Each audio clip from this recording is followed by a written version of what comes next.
Yo! Let's make a drum and bass tune. Here's your chance to subscribe if you haven't already. Let's get into it. Add a bass line using sine waves. But this sounds boring. Offsetting the pitch of the two waves creates a detuned wobble effect. Onto our melodic elements. These sounds play the same notes as the bass line. Adding a serum effects to the mixer track and modulating the filter cutoff frequency of an LFO will create this cool pulsating sound. And a little distortion to make this sound brighter. Now, with any drum and bass track, we're gonna need a cool vocal. Nah, this is not it. Let's retune it.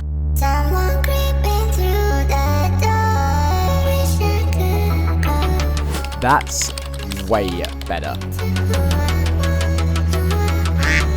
Drums. Here's the drum and bass rhythm. Let's start with our kick and our snare.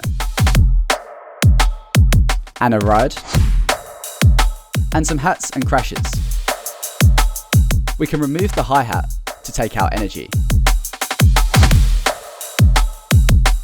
And let's add this weird vocal thingy I made. And that's how to drum and bass. Before you go, make sure to check out the other videos on my page. And like and subscribe for more.